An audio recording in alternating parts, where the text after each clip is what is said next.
C'est parti, salut les gens, on se retrouve Lioma pour une nouvelle vidéo et aujourd'hui nous allons continuer la série de vidéos Théana pour le module d'histologie, toujours avec la quatrième unité de la deuxième année médecine, l'unité sur l'appareil endocrinien et l'appareil reproducteur. Et aujourd'hui nous allons faire l'histologie de la glande mammaire. Et avant de commencer le cours Théana, on remercie, comme à notre habitude, les professeurs et enseignants de la faculté de médecine d'Alger, les professeurs et enseignants d'histologie de la faculté de médecine d'Alger, plus particulièrement l'IOMA, professeur Baudiaf, pour être le fabuleux diapo de cours que l'on va utiliser. Donc ce cours d'histologie sur la glande mammaire, il vient dans l'ordre de mes vidéos, juste après l'anatomie, l'étude anatomique de cette glande, ce qui nous facilite la tâche. Nous allons donc voir le planté et le courtéanant. On commencera par des généralités où on va définir la glande mammaire et définir le sein et la différence ma بيناتهم. On va définir cette glande selon les trois sciences تاوعنا, c'est-à-dire selon l'anatomie, quelle est la situation de la glande mammaire et quelle est sa définition d'un point de vue anatomique, sur un plan anatomique. Puis on va définir la glande d'un point de vue embryonnaire, d'un point de vue embryologique, et c'est une formation de quel feuillet embryonnaire. Et ensuite, on va donner la définition histologique de la glande. Tu sais que la glande mammaire est une structure exocrine, c'est une glande exocrine qui a pour but de sécréter le lait. Mais maintenant, on va essayer de voir sa classification. Comment est-ce qu'on peut classer la glande mammaire d'un point de vue histologique, avec la classification des glandes exocrines que l'on a vu l'année dernière en première année. Juste après ces généralités qui vont servir d'introduction, on va continuer avec le développement embryonnaire, l'organogénèse de la glande mammaire. En réalité, ce n'est pas que l'embryologie, c'est d'abord le développement au niveau embryonnaire, au niveau fœtal ténète, pour être plus précis, vu que la glande elle va se développer très lentement et elle va terminer son développement au niveau de l'organogénèse juste avant la naissance, juste avant l'accouchement, vers le 8e, 9e mois, mais juste après, la glande, sa structure est inachevée. Elle n'est pas fonctionnelle, et même d'un point de vue structural, mais elle peut encore se développer. Donc, on aura un développement postnatal qui sera essentiel, et c'est ça ce qui va pouvoir différencier la glande mammaire le sexe masculin de la glande mammaire le sexe féminin, de la femme. Et cette glande-là, son développement, il reprendra de plus belle avec le choc de la puberté et les différentes hormones féminines qui vont permettre, surtout les oestrogènes, la progestérone, qui vont permettre le développement accru de ce tissu glandulaire. Juste après, on va aborder l'histologie, la structure histologique de la glande. On va voir qu'elle est formée de tissu épithélial glandulaire à proprement dit, qui va former les lobes, lobules et les acinus, ou plutôt les acini. On dit un acinus, mais au pluriel, on parle d'acini. Les acini de la glande, qui sont les unités sécrétrices de base. C'est eux qui vont contenir les cellules sécrétoires épithéliales glandulaires qui sont capables, par leur activité sécrétoire, de nous donner le lait avec tous les composants qui va se trouver à l'intérieur. On va voir à la fin de le cours où je fais le lait. Le lait maternel, c'est un composé et un aliment très utile pour le nourrisson car c'est un aliment totalement complet. Il va contenir tous les nutriments dont il a besoin, voire même plus. Des composés qui ne sont pas des nutriments de base, on va les retrouver au niveau du lait, comme certaines hormones, des anticorps, des enzymes, qui ont pour but de préparer le nourrisson, de préparer le nouveau-né à sa nouvelle vie en dehors de l'utérus, à euh, sa nouvelle vie après la naissance, et ainsi favoriser son développement. Ces formations glandulaires, bien sûr, elles vont être soutenues par du tissu conjonctif qui a un rôle très important. C'est celui déjà de diviser la glande en lobe, lobule et en acinus, mais aussi d'assurer la vascularisation, innervation et le soutien mécanique et histologique de la formation glandulaire ternant. On va voir qu'on a deux types de tissus conjonctifs qu'on va voir. Le tissu conjonctif qui va directement être en contact de la sinus, de l'unité sécrétoire, il est à l'intérieur du lobule, et le tissu conjonctif à l'extérieur du lobule, au niveau du lobe, oui, on va avoir trois différences structurelles, si on veut être plus précis, au niveau de ces tissus-là.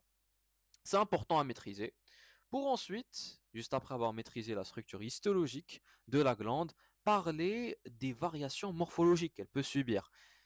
La glande, elle est présente chez tous les êtres humains, dans des cas physiologiques normaux, bien évidemment, pas dans le pathologique. Elle est présente chez l'homme comme chez la femme. Et la différence qui va se faire entre les individus, c'est des différences structurelles et des différences de développement qui sont liées soit au sexe, la glande mammaire de l'homme ne se développe pas plus après la naissance, soit pas plus la puberté, sauf dans des cas pathologiques de gynécomastie et tout, ou bien selon, pour la gente féminine, selon l'étape ou du moins la phase hormonale de la vie de la femme hadik. Selon les différentes phases hormonales, selon l'activité génitale féminine, on aura une glande qui va changer d'aspect histologiquement parlant. Et on va voir ça plus en détail avec des coupes histologiques, avec des coupes observables en microscopie optique, où on les différences, que ce soit les formations glandulaires ou les formations conjonctives.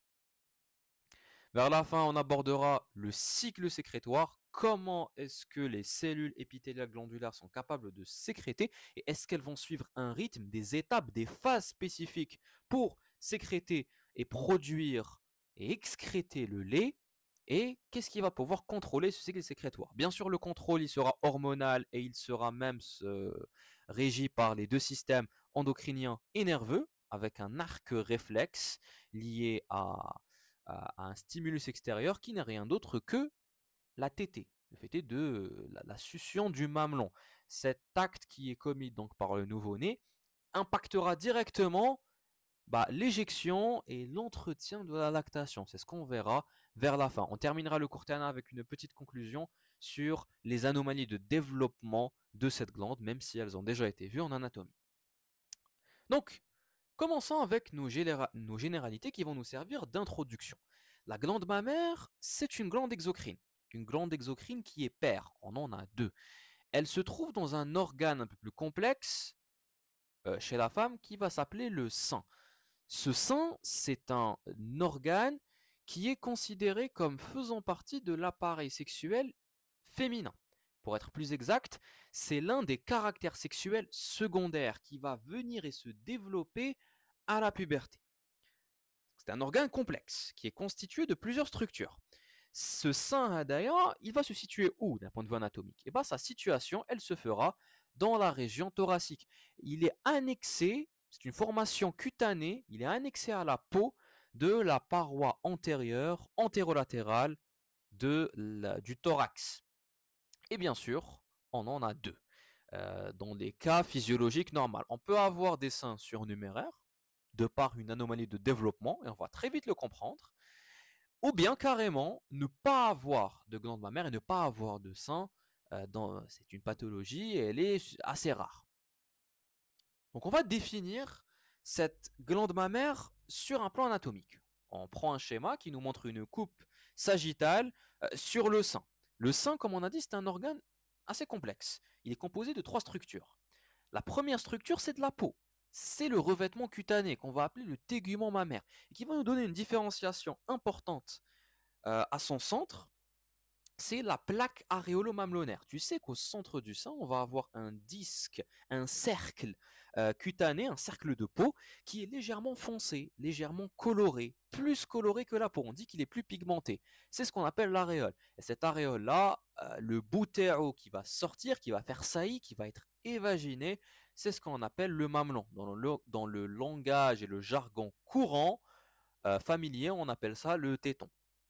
Ce mamelon, ou bien ce téton, il n'est pas là par hasard. Il est là en fait pour permettre l'abouchement, la sortie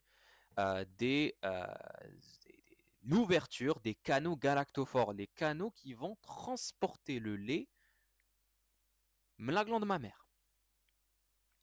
Donc ça, c'est la première structure qui compose le sein. C'est la peau et le revêtement cutané qu'on appellera le tégument mammaire. Sous ce revêtement cutané, qu'est-ce qu'on va retrouver? On va retrouver un tissu adipeux. Un tissu cellulaire sous-cutanée qui va constituer en fait de la graisse. De la graisse qui va remplir le sein et donner la forme et la taille de cet organe.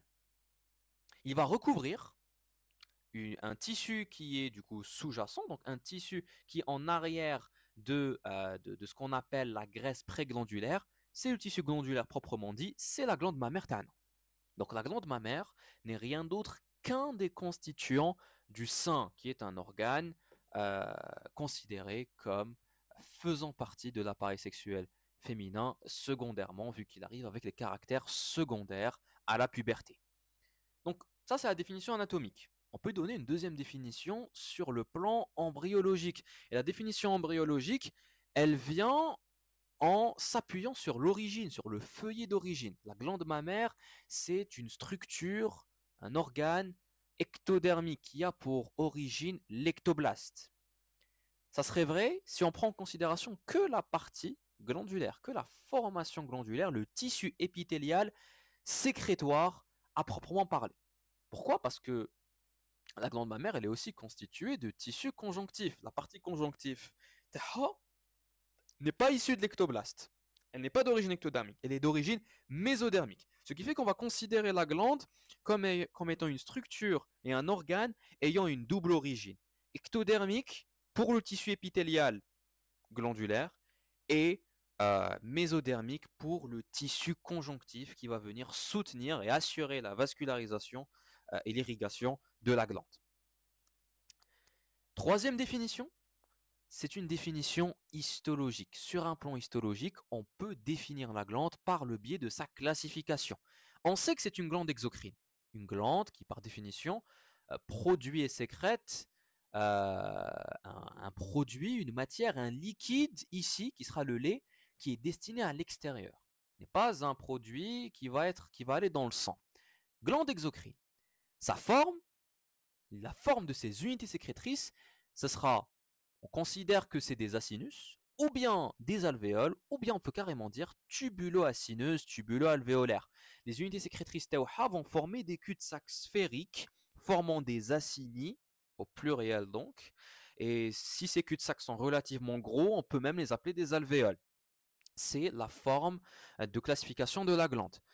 Cette glande tubulo-acineuse ou bien tubulo-alvéolaire, elle est composée, on n'a pas qu'une seule unité sécrétrice, on en a plusieurs. Et surtout, elle sera de type agminé. Le type agminé signifie là que on n'a pas un seul canal excréteur, on en a plusieurs. Plusieurs canaux excréteurs qui vont s'aboucher au niveau du mamelon, drainant chacun un lobe. Le drainage du lobe, le drainage donc du lait à partir des lobes mammaires, il se fait individuellement. Chaque lobe a son canal wahdo. C'est ça ce que ça veut dire une glande de type agminé. Bien sûr, la structure histologique et l'origine embryonnaire de la glande va nous faire rappeler une autre glande qui est une annexe de la peau. C'est la glande sudoripare, celle qui va sécréter la sueur. Elle sera étudiée normalement vers la 5e unité, si je ne me trompe pas, et elle va avoir donc une origine embryologique similaire et une structure histologique qui va nous faire rappeler cette glande mammaire. Voilà pour la définition de la glande. On va passer à son développement et à son organogénèse d'abord. On sait qu'elle est d'origine ectodermique. En réalité, vers le 2e mois de la grossesse, certains auteurs citent la 4e semaine de développement embryonnaire, on va avoir sur l'ectoblaste, l'ectoderme de l'embryon, de part et d'autre de l'embryon, un épaississement ectodermique qui va apparaître sous la forme d'une ligne. Cette ligne-là, elle est paire, on en a deux, de part et d'autre, et elle est symétrique. Elle va aller de l'ébauche du membre supérieur jusqu'à l'ébauche du membre inférieur. Pour être plus précis, de la région axillaire vers la région inguinale, la région qui va permettre de lier la cuisse avec le bas, le tronc théaque. Cet épaississement-là, qui est sous la forme d'une ligne, c'est ce qu'on va appeler la crête mammaire, et c'est elle qui sera à l'origine des glandes mammaires. Alors comment ça va se passer? Ce qui va se passer, c'est que cette crête-là, elle va donner ce qu'on appelle des nodosités. Des petits nodules, donc un regroupement de cellules ectoblastiques qui va commencer à proliférer un petit peu. Ces nodosités, ils sont au nombre de 5 à 7 de chaque côté, vu on est face à une crête qui est paire. Sauf que chacune de ces nodosités, de ces petits nodules, va disparaître. Ils vont tous régresser. La crête mammaire va totalement disparaître aux alentours de la 5e semaine au tallah, selon certaines références, sauf pour deux nodosités, deux ébauches qui vont rester dans la région thoracique. Et ce sont ces deux ébauches-là qui vont donner naissance à la glande mammaire que l'on connaît. Ça, c'est pour l'espèce humaine. Chez d'autres espèces, plusieurs nodosités vont rester de l'embryologie, ce qui explique que pour les gens qui ont des chats, les endobactota, quand ils inspectent l'abdomen, le chat, ils vont retrouver plusieurs plaques aréolo-mamelonnaires. Ils vont trouver plusieurs mamelons qui vont sortir. Ça s'explique par le fait que le chat et le développement embryonnaire de la glande mammaire le chat, on n'aura pas deux, mais plusieurs nodosités qui vont rester. L'être humain, c'est autre chose. L'être humain, s'il y a plus de deux nodosités qui vont rester, c'est pathologique. On parle ici de glandes mammaires surnuméraires. On va revoir ça, les anomalies de développement, vers la fin du cours.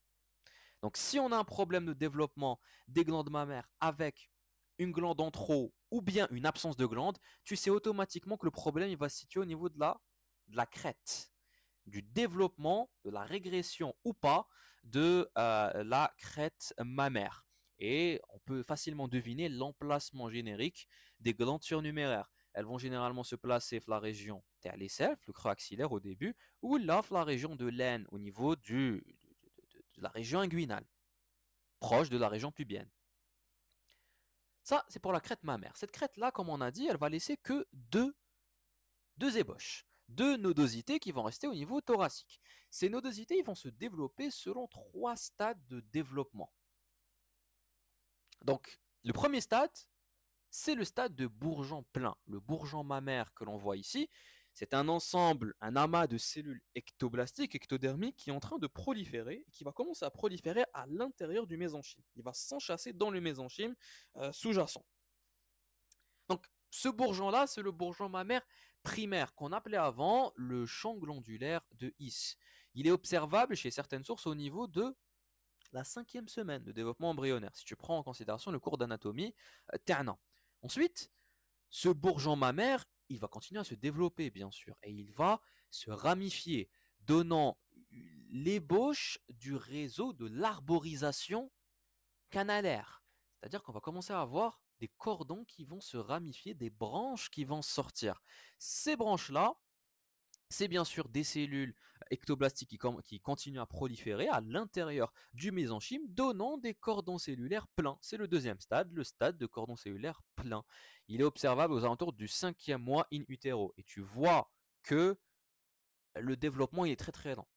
Le développement, il est extrêmement lent et il va continuer jusqu'au 9e mois, jusqu'au 8e, 9e mois du développement ici fœtal. On n'est plus au niveau embryonnaire, on est littéralement la phase fétale parce que les canaux, ils vont commencer à se creuser. Ils vont commencer à se creuser, on va avoir une lumière qui se forme et ce sera l'ébauche des canaux galactophores, les canaux glandulaires primitifs. C'est le stade des canaux glandulaires primitifs qui signe la fin de l'organogénèse de la glande. La glande est formée, certes, mais elle n'est pas achevée. Sa structure reste inachevée. Elle va continuer son développement postnatal, post-naissance, et surtout chez la jante féminine, au niveau de la puberté, c'est ce qu'on va voir. Maintenant, passons à la structure histologique. La glande mammaire, d'un point de vue structurel, elle va s'organiser en lobes, lobules et acinus. Donc, chacune des glandes va être constituée approximativement d'une vingtaine de lobes, 15 à 25 lobes, qui sont dits indépendants. Elle a déjà de la nature agminée à la glande. Chacun des lobes va avoir son propre canal excréteur qui va aller vers le mamelon, ce qui veut dire qu'on a 15 à 25 pores, à peu près, ouvertures au niveau du mamelon. Et chaque pore va faire sortir un jet de lait qui sera différent. Chacun des lobes mammaires va être dit multilobulé. Il est constitué de lobules, environ une vingtaine. Ça peut aller jusqu'à 40, 20 à 40 lobules par lobe. Et chacun des lobules va être constitué de l'unité sécrétoire glandulaire de base en histologie. On va l'appeler le tubule alvéole, ou bien la sinus, ou bien tout simplement l'alvéole, pour faire simple. On va l'appeler la sinus, la suite et le courtéana pour simplifier. On a environ 10 à 100 alvéoles à peu près, ou la sinus, au niveau d'un lobule.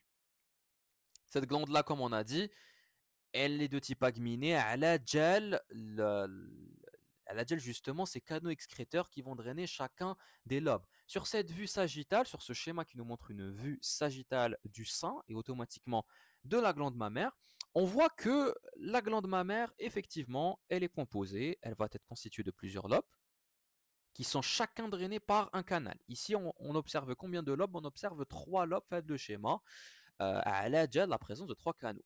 Premier lobe, deuxième lobe et le troisième lobe, le dernier, il fait le plus de lobules.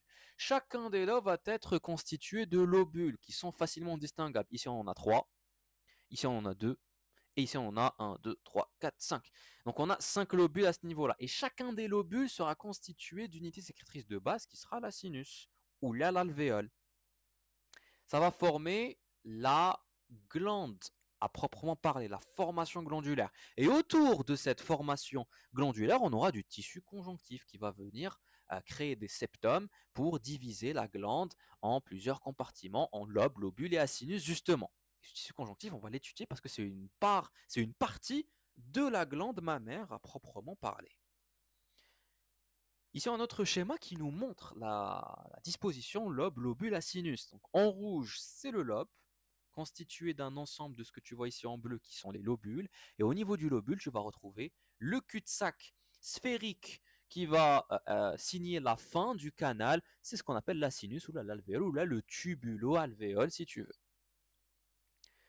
Qu'est-ce que ça donne sur une coupe histologique observable en microscopie optique? Eh bien, ça donne ça. Sur une coupe histologique après coloration, ici on utilisera la coloration de Van Gieson qui va permettre de colorer essentiellement en rouge les fibres de collagène. Bah, tu vas voir que y a beaucoup de fibres de collagène. Elle a déjà la présence du tissu conjonctif. Après coloration, au microscopie optique, qu'est-ce qu'on va voir? On va voir le parenchyme glandulaire d'abord. Le parenchyme glandulaire qui est ici vu avec les tubulo alvéoles et les tubulo acinus. Les petits, les petits, les petits ronds, ces petits ronds, ils sont englobés dans un tissu conjonctif un peu moins rouge avec quelques cellules, quelques noyaux cellulaires. Ce sera le tissu conjonctif intralobulaire. L'ensemble va me former le lobule. Ça, c'est un lobule. Ça, c'est un lobule. Ça, c'est un lobule tanite. Donc ces lobules-là, ils vont se retrouver dans un deuxième tissu conjonctif qui est bien rouge. C'est le tissu conjonctif interlobulaire qui va, où on va retrouver fait une abondance de fibres de collagène. C'est pour ça qu'on va faire de la coloration, il banane bien rouge. Ce tissu conjonctif interlobulaire, j'espère que j'ai dit interlobulaire, il contient des éléments qui seront différents du tissu conjonctif en intralobulaire, dont les canaux excréteurs. Les canaux excréteurs interlobulaires, bien sûr, qu'on retrouvera fait le tissu conjonctif. Donc, pour résumer, on dira que la glande mammaire, d'un point de vue structural, histologiquement parlant, va présenter deux types de tissus, deux formations tissulaires. Les formations du tissu épithélial glandulaire, donc les formations glandulaires, qui sont représentées par les acini, les unités sécrétrices, qui vont se continuer par des canaux excréteurs, formant le canal galactophore qui va s'aboucher au niveau du mamelon, drainant un seul lobe. Ces formations glandulaires seront renforcées et soutenues par des formations de tissus conjonctifs qui eux-mêmes vont se diviser en deux. On aura du tissu conjonctif à l'intérieur du lobule qui va venir soutenir la sinus, et on aura du tissu conjonctif à l'extérieur du lobule qui va venir former le lobe et le segmenter en lobules. Justement, on va détailler chacune de ces formations, chacune de ces tissus, en détaillant chacun des constituants de ces tissus et de ces formations glandulaires et conjonctifs. D'abord, avec le tissu glandulaire proprement dit. On a dit qu'il était représenté par les acinis mammaires, qui ne sont rien d'autre que des unités sécrétrices de base d'un point de vue histologique. Ils forment des cul-de-sac de forme sphérique qui vont se continuer par des tubes. Et ces tubes-là, ils forment la deuxième partie du tissu glandulaire. Ce sont les canaux excréteurs de premier, deuxième et troisième ordre qui vont se terminer avec le canot galactophore de premier ordre au niveau du mamelon, transportant le lait qui va être excrété par les cellules glandulaires formant la sinus. Donc détaillons un petit peu la sinus. Alors la sinus ou les acinis au pluriel mammaires, ce sont comme on a dit des structures sécrétoires de base qui vont être constituées d'abord d'une lumière limitée par un épithélium. Cet épithélium, il va automatiquement reposer sur une lame ou là une membrane basale qui sera continue. L'épithélium qui va former la sinus, c'est un épithélium likinshofo, on va dire qu'il est composé de deux couches. On dit qu'il va avoir une allure en bicouche. Cette allure en bicouche va nous laisser décrire trois types d'éléments cellulaires, trois cellules. La première cellule, c'est la cellule principale, la cellule glandulaire épithéliale qui va sécréter, la cellule sécrétrice. Elle va former une assise la première assise de cellules, la première couche, et elle va nous former un épithélium cubique simple, dit unistratifié. Derrière la couche, la première couche de cellules principales, on va retrouver une deuxième couche de cellules qui sont dites myoépithéliales. Ce sont des cellules qui ont une activité contractile. Le but de leur contraction, c'est de permettre à la sinus et ensuite au canaux excréteur d'éjecter le lait pour qu'il arrive jusqu'au mamelon, pour qu'il arrive à l'extérieur. Donc, ces cellules myoépithéliales vont se coller en fait à la membrane basale, ils vont s'interposer entre cellules glandulaires sécrétrices et membrane basale, et la couche on va retrouver des cellules basales indifférenciées, ou du moins peu différenciées, des cellules qui ont la capacité de renouveler le stock, de nous donner soit des cellules glandulaires sécrétrices, soit des cellules myoépithéliales. Et là, on va détailler la structure des cellules principales. Alors, les cellules principales, ce sont les cellules glandulaires et les cellules dites sécrétoires. Elles vont nous former la première couche de cet épithélium. En réalité, quand on décrit l'épithélium de la sinus au niveau de la glande mammaire, c'est vrai que par observation, on dit que c'est un épithélium qui va se diviser en deux couches. Il a une allure en bicouche, mais quand on va le classer avec les épithéliums des glandes exocrines, donc les glandulaires exocrines, on va toujours dire que c'est les cellules principales qui vont nous intéresser. Par conséquent, on parle d'épithélium cubique, parce que la cellule va avoir une forme cubique, simple, ou là unistratifiée.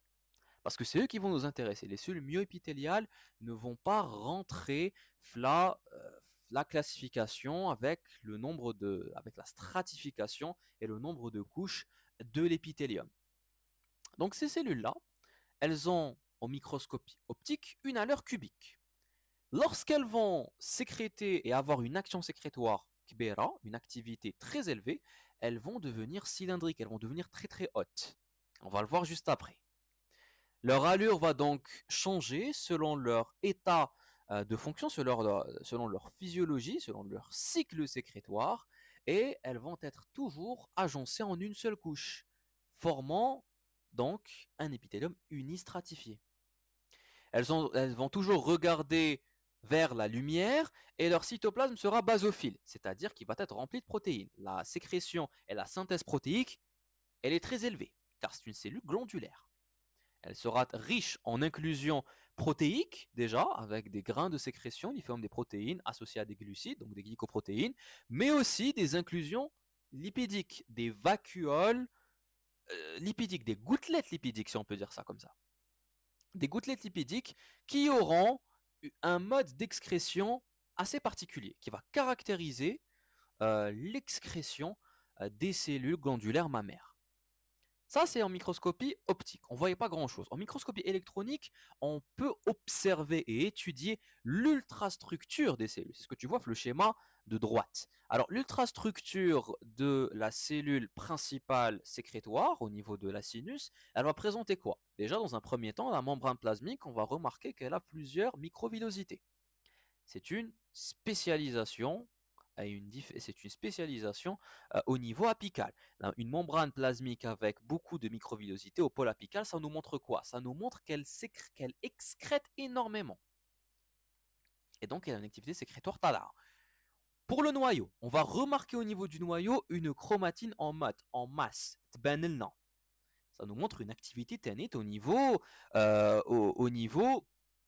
génique. On observe très très bien le nucléole, qui a une forme typique. Ensuite, ce qui va nous intéresser, c'est la matrice, ou du moins le matériel cytoplasmique, les organites qui sont à l'intérieur. Ici, on en a beaucoup. On a énormément d'organites, et ce sont les organites classiques qui permettent à la cellule de sécréter, de produire des protéines, même des lipides et des glucides. D'abord, un réticulum endoplasmique granuleux qui sera basal en infranucléaire. Il va regarder vers le pôle basal, vers la lame basale. Il est très abondant et il est en rapport avec, ça c'est quoi? Ce sont des mitochondries qui vont permettre de donner l'énergie à la cellule car elle a une activité intense. On aura un appareil de Golgi, un complexe golgien très développé, mais ça cette fois-ci en supranucléaire, la présence de lysosomes et d'inclusion protéique et lipidique, c'est-à-dire des granules de sécrétion pour les protéines et des gouttelettes ou des vacuoles lipidiques pour les lipides. Donc on a un REG très développé, un appareil de Golgi très développé, beaucoup d'inclusion, ça nous montre en fait que la cellule, elle est très très très active et qu'elle va énormément sécréter. Tellement elle va sécréter, on a même la présence de lysosomes qui, ce sont des organites qui normalement sont présentes des cellules à but macro, les cellules qui sont des macrophages, donc les cellules qui ont un effet phagocytaire. Ici, on sécrète tellement que ces lysosomes-là vont pouvoir aider les cellules glandulaires à enlever le surplus de ce qu'elles ont produit. Ça montre l'activité cellulaire très très intense. On ne peut pas en dire autant pour les cellules myoépithéliales, les cellules qui constituent la deuxième couche, qui est interposée en fait entre la lame basale et les cellules sécrétrices. C'est une cellule qui aura une forme allongée. En microscopie optique, on l'observera après la technique de l'imprégnation argentique. Et ça, c'est un schéma bien sûr qui est coloré pour le visuel, hein, pour pouvoir observer des cellules bleues, vertes et rouges. Ce sont des cellules qui vont avoir une forme de toile d'araignée, si tu veux, parce qu'elles ont beaucoup de prolongements cytoplasmiques, leur donnant un aspect étoilé, stellaire, allongé, fusiforme, si tu veux, en forme de fusil. Beaucoup de prolongements qui vont entourer les cellules sécrétoires. Le but c'est de se contracter, et c'est ce qu'on observe en microscopie électronique. L'ultrastructure des cellules myoépithéliales, elle nous montre qu'on n'a pas beaucoup d'organites, une très très faible abondance d'organites. Donc ce n'est pas une cellule qui va sécréter. Par contre, on va retrouver beaucoup de microfilaments. Les microfilaments, ils sont essentiels pour permettre l'activité ou du moins la fonction contractile. C'est ce qu'on trouvait des cellules musculaires. Ici, il y a de la cellule myoépithéliale, elle a ces microfilaments permettant la contraction. Elle a même des hémidesmosomes, donc un système de jonction permettant d'ancrer la cellule. Ça forme des points d'ancrage. Comme ça, quand je vais sécréter, je vais littéralement nabbaza ala la sinus et le canal, permettant une éjection du produit d'excrétion. Donc une éjection du lait maternel.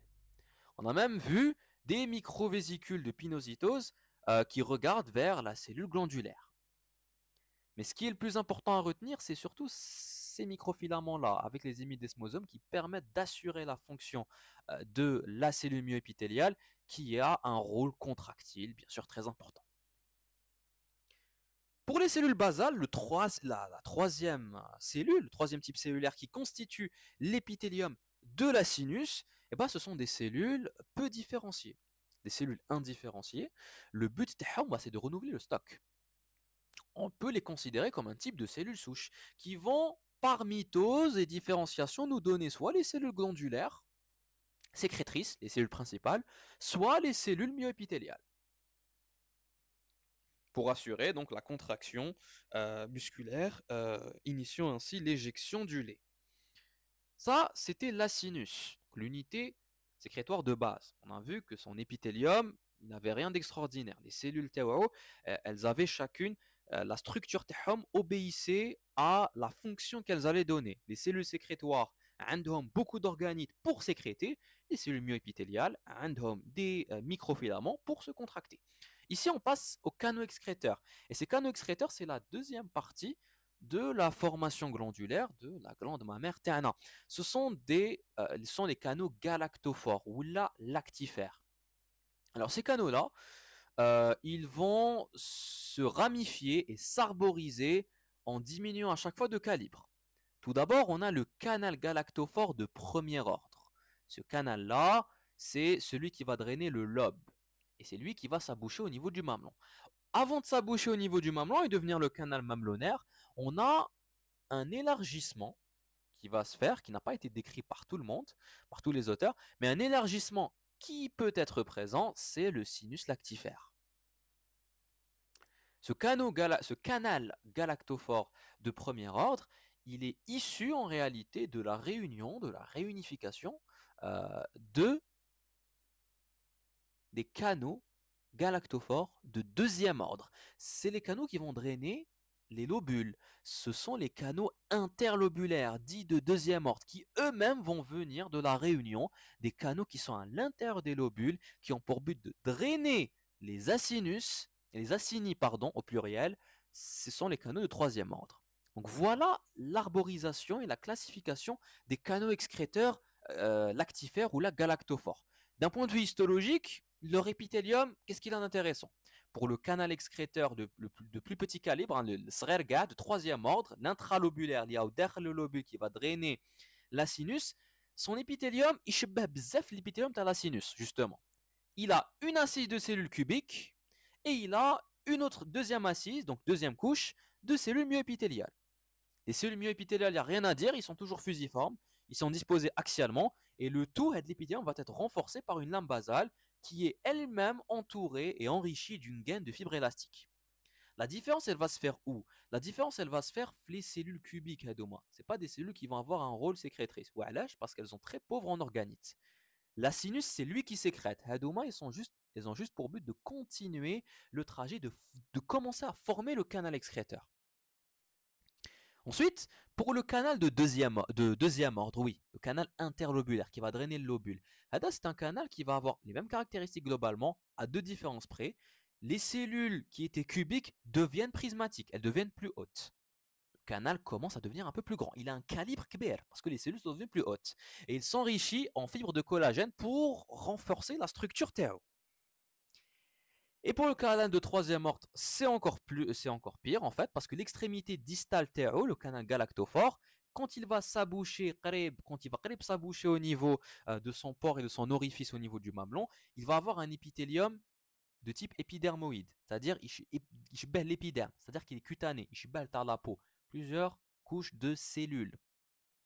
Cet épithélium, il est là en fait pour déjà épaissir, faire grandir le calibre du canal excréteur et aussi le protéger dans les cas donc après les tétés et les suctions répétées.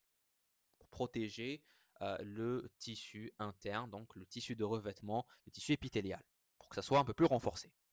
Donc, on a terminé avec les formations glandulaires. Il faut savoir que ces formations glandulaires ne sont pas suffisantes pour former la glande mammaire. La glande mammaire, pour qu'elle soit formée, on doit avoir le tissu épithélial glandulaire qui doit être soutenu et renforcé par du tissu conjonctif qui va nous former les formations conjonctives. Alors, ce tissu conjonctif, il est très très important. On l'a vu l'année dernière, presque chaque épithélium a besoin de son tissu conjonctif, principalement pour la vascularisation. Ici, on va avoir deux types de tissu conjonctif. On a vu la coupe histologique de Morbelette, celle qui était en rouge. D'abord, le tissu conjonctif intralobulaire, celui qui est à l'intérieur du lobule. C'est ce que tu vois ici en bleu. Hein. Le tissu conjonctif intralobulaire, il va venir soutenir les acinis. L'acinus au singulier et les acinis au pluriel. Il va venir soutenir les acinis et les canaux du coup de troisième ordre. De quoi il est constitué ce tissu conjonctif? Eh ben, il va être constitué des éléments classiques qui forment un tissu conjonctif, c'est-à-dire des cellules, des fibroblastes, qui vont sécréter des fibres conjonctives. Ici ce sera du collagène, mais attention, c'est du collagène qui est un peu fin. Bah, c'est pour ça que tout à l'heure, la coupe après coloration à la coloration de Van Gieson, on n'avait pas vu beaucoup de rouge autour du tissu glandulaire. C'est du collagène qui est très fin. Ensuite, ce tissu conjonctif, il va assurer la vascularisation. Donc il est richement vascularisé et bien innervé. On va retrouver un riche réseau de capillaires sanguins et même des lymphatiques. Et aussi des fibres nerveuses qui sont destinées aux vaisseaux sanguins qui vont avoir une action vasomotrice. Ça, c'est le tissu conjonctif intralobulaire, assez simple. Le tissu conjonctif interlobulaire, c'est presque la même chose, avec 3 différences importantes à garder en tête. Donc c'est un tissu conjonctif, donc automatiquement on va toujours trouver des fibrocytes, des cellules qui ont pour but de sécréter la matrice extracellulaire, avec les fibres conjonctifs, ici kiff kiff du collagène. Sauf que ce sera du collagène épais. C'est pour ça qu'on avait vu extrêmement rouge avec la coupe histologique de tout à l'heure qui était observée au microscope optique. Sinon, on aura toujours les vaisseaux sanguins, les capillaires sanguins avec les lymphatiques, mais la différence, elle va se faire avec la présence de cellules adipeuses, des adipocytes, du gras, donc du tissu adipeux en amont, et la présence des canaux de deuxième ordre, les canaux galactophores interlobulaires. Bon, ils ne sont pas visibles là, ils étaient visibles tout à l'heure sur la coupe en microscopie optique. Donc on a 3 différences qui vont permettre de distinguer le conjonctif de l'intérieur du lobule du conjonctif de l'extérieur du lobule, de l'interlobulaire. C'est l'épaisseur du collagène, la présence du gras et des canaux galactophores de deuxième ordre. C'est ça ce qui va caractériser le tissu conjonctif interlobulaire par rapport à l'intralobulaire. Et on a terminé avec l'étude de la structure histologique de la glande mammaire. Maintenant, il faut savoir que cette glande mammaire, sa structure-là, cette structure qu'on a vue, elle va varier, sa morphologie va énormément varier selon 2 critères. Premier critère, c'est d'abord le sexe de l'individu. L'homme et la femme, بينزوج عندهم la glande mammaire, sauf que l'homme, elle ne se développe pas. Elle ne se développe pas après puberté. Elle ne se développe pas, donc déjà, elle ne se développe pas après la naissance. En postnatal, il n'y a pas de développement. Et à la puberté, il n'y a pas de développement à ce niveau. Elle ne se modifie pas après la première poussée canaliculaire fétale. Donc c'est une glande qui va juste se résumer à un petit amas de tissu glandulaire, un tissu fibreux, qui n'est pas fonctionnel et qui n'est pas censé devenir fonctionnel en conditions physiologiques normales, car on peut avoir des pathologies qui vont à la un dérèglement hormonal, à la présence d'hormones féminines, de l'homme, ça peut faire développer des caractères sexuels féminins, dont la poussée justement des seins et le développement des glandes mammaires. Ça, c'est un cas pathologique, mais en cas normal, la glande mammaire n'est pas censée se développer.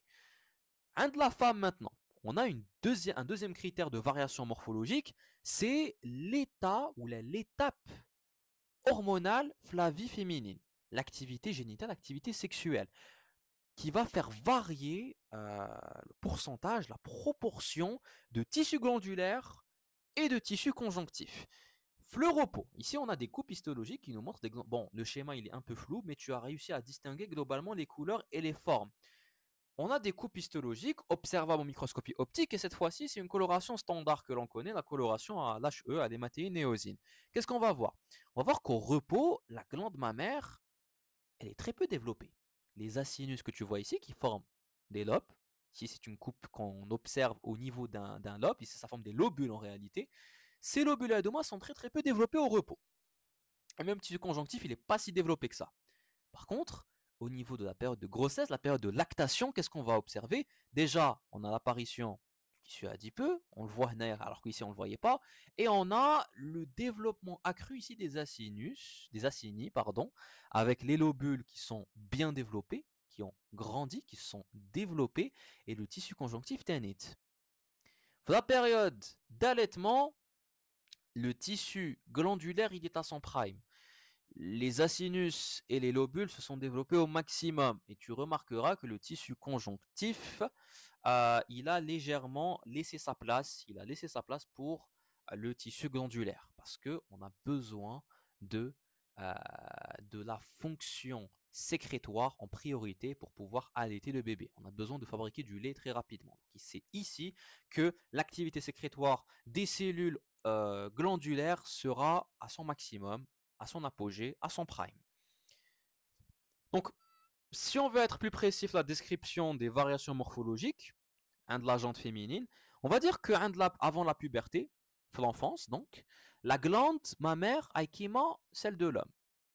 Les mêmes structures, juste un tout petit peu de tissu glandulaire, de tissu fibreux qui n'est pas fonctionnel et qui n'est toujours pas développé. Par contre, la période pubertaire, donc au niveau de la puberté, lorsque l'enfant devient adulte, enfin lorsqu'il devient adolescent pour le coup, la glande mammaire va subir un développement au niveau des deux tissu glandulaire et le tissu conjonctif. D'abord, hypertrophie du stroma conjonctif. Le tissu va se développer avec une augmentation notable de la vascularisation sanguine. Et ensuite, grâce aux œstrogènes qui explosent de la puberté, chez la femme, on va avoir le développement et la multiplication des cellules glandulaires qui forment les acinus. Ainsi, de nouveaux lobules mammaires vont se développer. Et c'est comme ça que la glande va apparaître et donner naissance à ce caractère sexuel secondaire qui est le sein. Pour la gestation, lorsque cette femme qui est devenue pubère va tomber enceinte, la glande va accélérer son développement et se développer encore plus. L'arborisation canalaire va se développer surtout lors des premiers mois avec beaucoup de mitose et les nouveaux acinis et le tissu glandulaire qui va être en plus, il va se développer selon deux stades. Deux phases évolutives. La glande mammaire va suivre deux phases de développement au cours de la grossesse, au cours de la gestation. La première phase, c'est ce qu'on appelle la phase cinétogène. En gros, les cellules vont se multiplier, elles vont se diviser encore plus. Les mitoses vont augmenter, ce qui va faire augmenter le nombre d'acinis. Tout d'abord, qu'est-ce qui va se passer? Cette phase cinétogène, c'est le début de la grossesse, les 5 premiers mois. Elle va nous donner, tout d'abord, le stroma, il va commencer à laisser sa place. Le tissu conjonctif, les formations conjonctives vont commencer à laisser leur place. Comment? Le stroma qui est autour des canaux, l'intercanalaire, il va se laisser œdémacier. C'est-à-dire qu'on aura limite l'impression d'avoir formé un œdème. On aura une infiltration de cellules lymphocytaires, de cellules de plasmocytes qui va permettre euh, de laisser le tissu conjonctif légèrement régresser pour laisser de la place au tissu glandulaire. Dans le même temps, les capillaires sanguins vont se gorger de sang. Tout ça, c'est pourquoi? C'est pour permettre aux cellules épithéliales de se diviser encore plus. L'index mitotique, donc le degré donc de division cellulaire, de multiplication cellulaire va être extrêmement élevé. Et ça va nous donner une glande qui sera très très riche en tissu glandulaire. Après cette phase, donc par les 5 premiers mois et 2 mois, on aura le début d'une deuxième phase. C'est ce qu'on appelle la phase colostrogène. C'est à partir du 5e mois.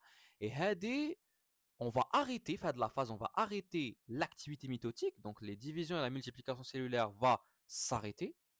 Et on va plutôt commencer l'activité sécrétoire. Les sécrétions cellulaires vont commencer à ce niveau-là. Donc, pour commencer l'activité sécrétoire, les acinis vont arrêter de se multiplier, les cellules glandulaires vont arrêter de se multiplier, elles vont plutôt grandir et devenir hautes. On va avoir l'impression d'avoir un épithélium glandulaire pseudo-stratifié, tellement les cellules sont devenues cylindriques et sont devenues hautes, parce elles sont en train d'avoir une activité sécrétoire. Et cette activité sécrétoire, on va s'en rendre compte vers la fin de la grossesse. Vers la fin de la grossesse, on aura la sécrétion et ensuite, les 2 premiers jours après l'accouchement, l'excrétion d'une substance visqueuse qui n'est pas du lait, qui est riche en protéines et en protéines immunitaires. C'est ce qu'on appelle le colostrum. Ça va caractériser la phase colostrogène, où est-ce que les mitoses يحبسوا et la sécrétion تبدا. Pour la ménopause, avant d'aller vers l'allaitement, la ménopause, la glande mammaire, d'un point de vue physiologique et fonctionnel, ne sert presque plus à rien, vu qu'on ne va pas retomber enceinte juste après et allaiter un nouveau bébé. Donc cette glande mammaire va commencer à régresser progressivement, elle va involuer lentement. Les formations glandulaires ne servent plus à rien, donc elles régressent. Elles vont être remplacées par du gras, du tissu adipeux, et avec l'âge, ce sera du tissu fibreux qui va envahir la structure et l'organe ternain. Par contre, pendant la lactation, là, la glande mammaire sera à son prime, surtout les formations glandulaires. Les formations glandulaires seront à leur prime avec une activité sécrétoire qui va être cyclique. Elle va suivre plusieurs phases pour pouvoir sécréter le lait. Ici, sur cette coupe sagittale, histologique en microscopie, pardon, coupe sagittale, sur une coupe histologique en microscopie optique, pardon, on remarque des acinus très très développés avec la lumière de l'acinus qui est cette fois-ci non pas étroite mais large avec du liquide à l'intérieur. C'est le lait qu'on remarque ici à l'intérieur qui est coloré. Et ce que tu vois ici avec ces petites taches blanches, ce sont des vacuoles lipidiques qui sont sécrétées par la même occasion. Cette sécrétion, cette activité sécrétoire, bien sûr, elle sera régulée par le système endocrinien, par les hormones. Ce sera un conditionnement hormonal. Elle va même être régulée par un arc réflexe nerveux, neuro-endocrinien, si on va être plus précis, qui nous vient d'un stimulus extérieur qui est la suçon du mamelon par le nouveau-né. Les tétés qui nous viennent en fait du nouveau-né qui est en train de sucer le mamelon pour obtenir son lait. Donc comment ça va se faire? Donc déjà pour la structure histologique, il n'y a pas de différence entre ce qu'on vient de voir au niveau de l'acinus et du tissu conjonctif. Pardon, on n'a pas de différence au niveau de la structure de l'acinus et en microscopie optique et électronique avec les différentes cellules glandulaires et myoépithéliales que ici. La phase de lactation, on aura quasiment le même aspect. En microscopie optique, toujours les cellules glandulaires acineuses vont avoir une forme cubique ou bien surtout prismatique. Le cytoplasme reste basophile de par leur sécrétion protéique et on a beaucoup de grains de sécrétion, d'inclusion, que ce soit des grains de sécrétion protéiques ou là des vacuoles et des gouttelettes lipidiques. Les cellules myoépithéliales, même chose, elles sont toujours reconnaissables avec leur forme allongée, étoilée, rameuse même, avec beaucoup de prolongements qui ont pour but, en fait de contracter, d'avoir une activité contractile sur la sinus. En microscopie électronique, c'est la même chose que tout à l'heure. La cellule glandulaire, on répète, la cellule glandulaire va avoir une membrane plasmique avec beaucoup de microvillosité au pôle apical, synonyme d'excrétion, d'activité sécrétoire. Un noyau avec une chromatine en mat, toujours. Une matrice cytoplasmique riche. Elle sera riche avec un ergastoplasme, c'est-à-dire un réticulum endoplasmique basal. Un appareil de Golgi ici en supranucléaire, des lysosomes, des inclusions lipidiques, protéiques variées. Et pour la cellule myoépithéliale, ce sera la même chose. C'est une cellule qui va pas avoir beaucoup d'organites, mais beaucoup de microfilaments qui ont pour but d'assurer son activité contractile. Passons maintenant au cycle sécrétoire. Le cycle sécrétoire de l'acinus mammaire, il va se faire selon plusieurs phases. Mais avant de les étudier, il faut déjà voir qu'est-ce que l'acinus va sécréter. Il va sécréter deux types de produits.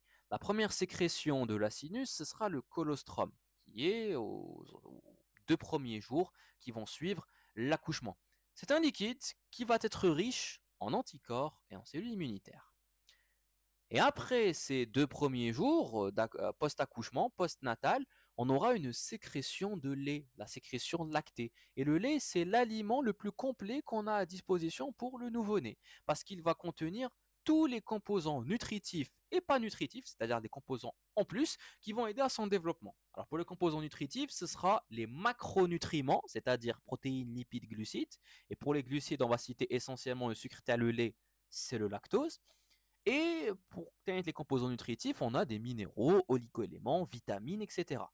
qui doivent être dans notre alimentation. C'est ce qu'on appelle les micronutriments. À côté de ces composants qui ont pour but de nourrir le bébé, on a d'autres composants qui ont des buts autres que la nutrition, des buts de protection, des buts immunitaires, comme la présence d'anticorps, la présence d'hormones, pour réguler le rythme circadien par exemple, ou là, les sécrétions hormonales et endocriniennes du nouveau-né pour commencer à entraîner son système, des cellules immunitaires, des cellules souches, des enzymes, tout ça va se retrouver au niveau du lait maternel. C'est très important pour le nouveau-né d'être allaité par du lait maternel, que ce soit sa maman, et si sa maman n'a pas a un problème et n'arrive pas donc à allaiter, par une autre femme. C'est important de ne pas nourrir le nouveau-né ou le bébé avec du lait industriel ou du lait de vache ou autre. Donc, les protéines, on va parler un petit peu des macromolécules avant de passer au cycle sécrétoire à proprement parler. Les protéines, il faut savoir qu'elles sont, ça tu le sais, par la synthèse protéique, tarkib protéine, elles sont sécrétées au niveau du REG, hein, du réticulum endoplasmique granuleux, ou des ribosomes, où est-ce que l'ARN messager qui nous vient de la transcription l'istinser va être traduit. Il sera traduit en une séquence d'acides aminés qui va nous créer un polypeptide qui sera une protéine. Cette protéine-là, sa maturation, elle va se faire le complexe golgien, l'appareil de Golgi-Winn, on peut lui rajouter des résidus glucidiques. On peut lui rajouter des glucides pour que ça devienne une glycoprotéine. Par le biais de la glycosyle, on peut lui rajouter des résidus glucidiques par le biais de la glycosylation. Les lipides, ce sont des macromolécules qui vont être synthétisées, élaborées au niveau kiff du réticulum endoplasmique, mais cette fois-ci de la portion lisse, avec une énergie qui nous vient des mitochondries.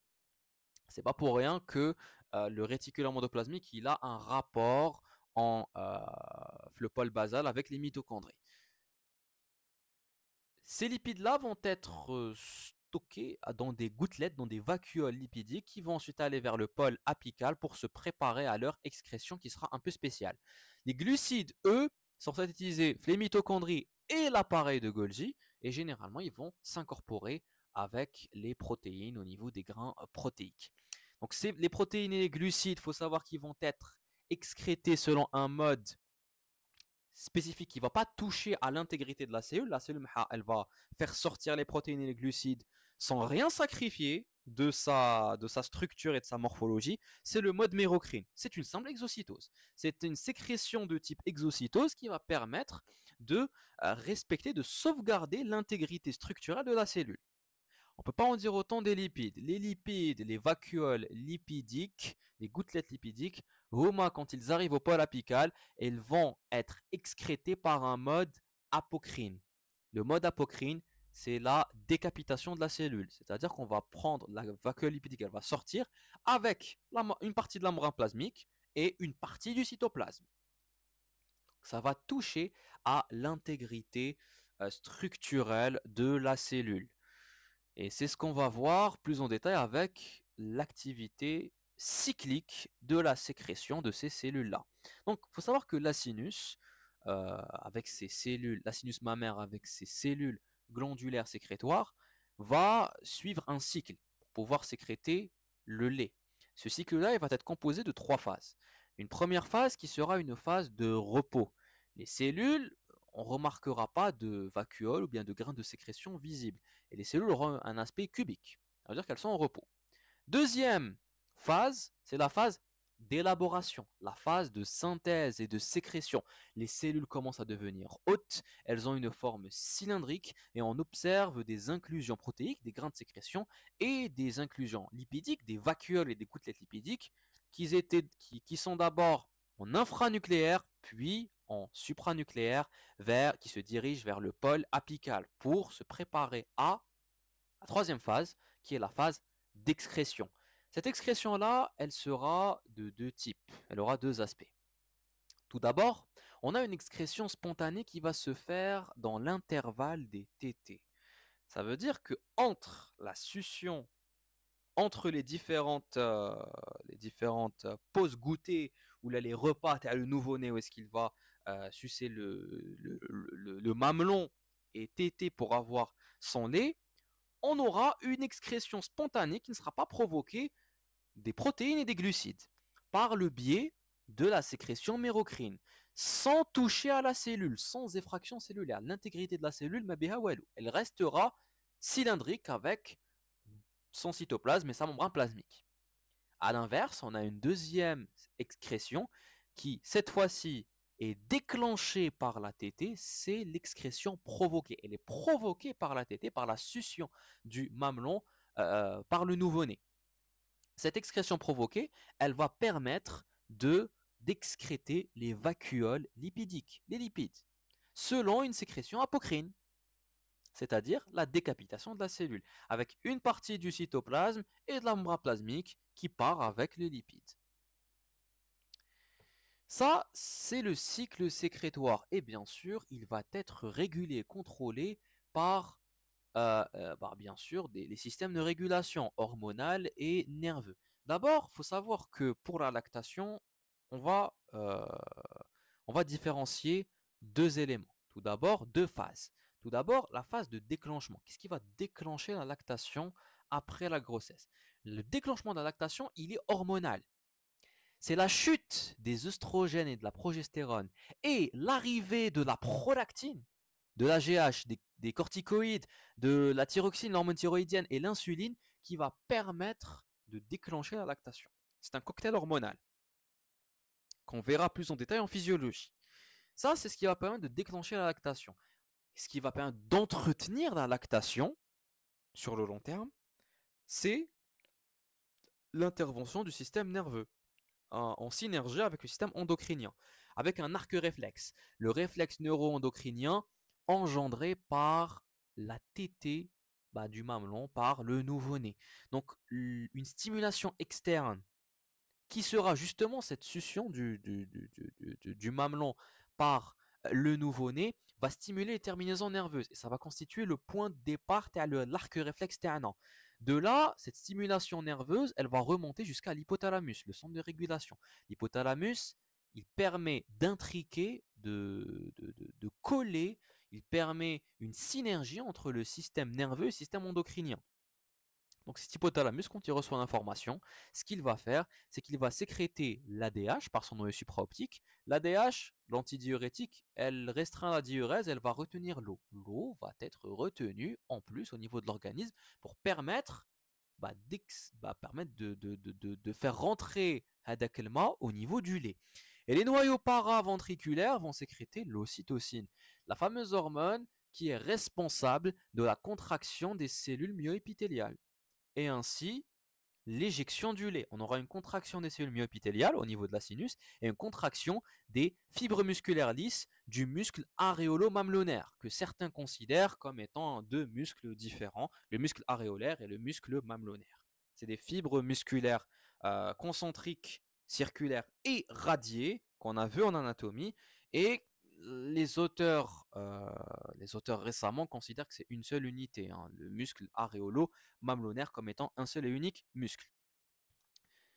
Donc, l'hypothalamus va engendrer l'entretien de la lactation grâce à ce stimulus nerveux qu'est la succion du mamelon.